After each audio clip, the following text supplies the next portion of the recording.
Olá, meninos, tudo bem com vocês? Espero que sim. Sou a professora Cleide e vamos a mais uma aula de ciências. Hoje vamos falar sobre a organização do corpo humano, os níveis de organização do corpo humano. Esse assunto está no livro didático de vocês, na página 57, capítulo 4. Vocês podem acompanhar junto comigo. Então, vamos entender como o corpo humano ele está organizado. Quando nós falamos de organização, a gente fala em colocar alguma coisa em ordem, né? Primeiro, como o nosso corpo ele é formado, como ele se organiza. Então, vamos pegar aqui como exemplo um livro. Como é que a gente forma um livro? O livro, primeiro de tudo, para que ele tenha as palavras, é preciso ter as letras, que é a menor partícula.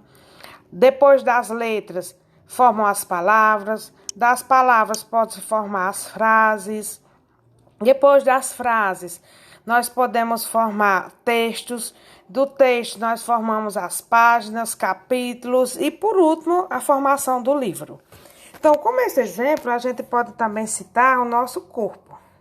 O nosso corpo começa com a menor estrutura, que são as células. Então, a célula é a menor estrutura do ser vivo, é a menor partícula, a célula. Depois da célula, nós temos os tecidos. Quando nós agrupamos várias células, nós formamos os tecidos. Quando os tecidos estão agrupados, ele forma o órgão. No caso aqui nós estamos vendo o estômago, é um exemplo de um órgão. Vários órgãos juntos formam o sistema. Aqui nós temos vários órgãos, o intestino, nós temos o fígado, nós temos o estômago, o pâncreas e vários outros órgãos.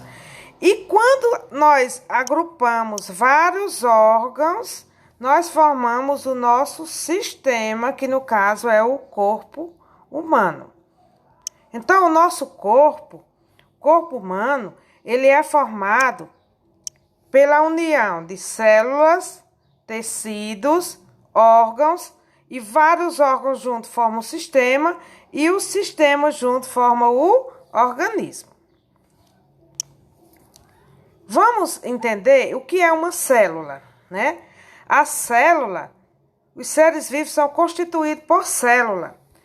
Se não existisse a célula, não existiria vida. Então, a célula, ela é a menor partícula do ser vivo.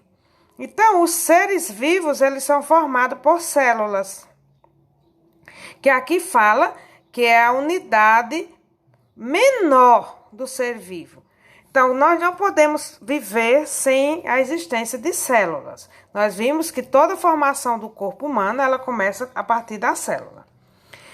Vamos ver agora que existe vários tipos de seres. Todos os seres vivos, até as dimensões mais reduzidas, são formadas por uma variedade de células. Assim, podemos classificar em seres unicelulares,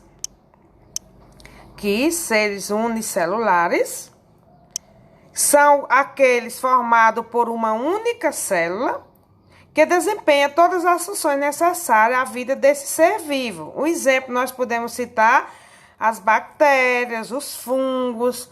Então, os seres micro-organismos, geralmente, eles são unicelulares, ou seja, são seres formados por uma única célula. Nós temos também os seres pluricelulares, que são formados por várias células diferentes, que se associam entre si, como é o caso das plantas e dos animais. Então, nós que somos seres humanos, somos também animais, somos seres pluricelulares. Nós temos diversas células no nosso organismo. Temos as células, cada órgão diferente. Voltando aqui na parte dos órgãos, cada órgão diferente desse aqui, ó, o estômago, o fígado, o intestino, cada órgão desse forma uma célula diferente, tem a sua célula diferente.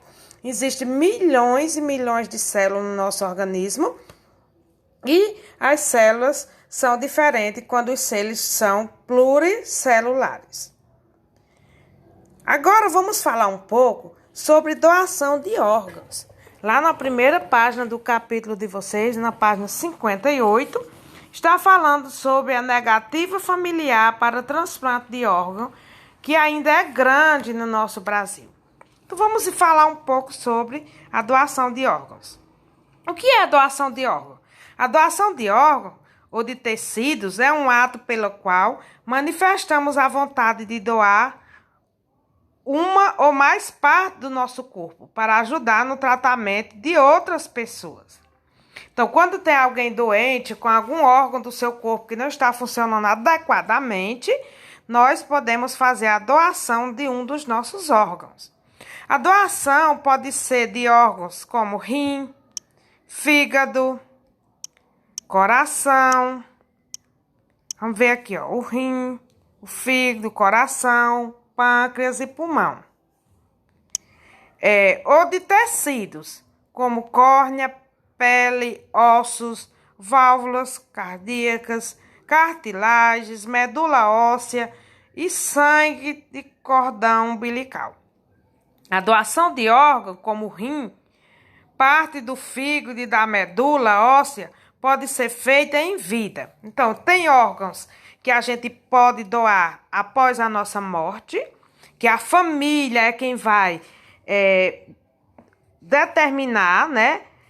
Liberar essa doação, permitir que essa doação aconteça após a sua morte. E existem aqueles órgãos que podem ser doados ainda com vida, como o rim. Eu posso pegar um dos meus rins, que a gente tem 2, nós podemos doar um.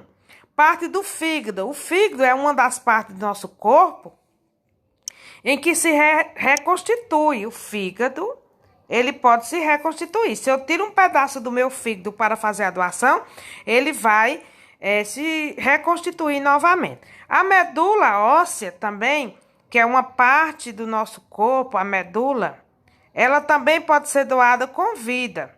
Então, nós podemos fazer a doação da medula óssea, que é no tratamento que é usado no tratamento de doenças do sangue. Então, nós podemos fazer a doação desses órgãos, como rins, fígado e medula óssea, ainda com vida. Os outros tipos de órgãos, como o coração, né, as córneas, pele, esses outros órgãos, a gente doa após a nossa vida, após a nossa morte, né? Depois que a gente morre, a família vai ou não autorizar essa doação. Então, essa foi a nossa aula de hoje. Nas próximas aulas, nós iremos nos aprofundar cada vez mais sobre as células, os tipos de células e suas partes. Agora, ficamos por aqui. Fiquem com Deus e até a próxima aula.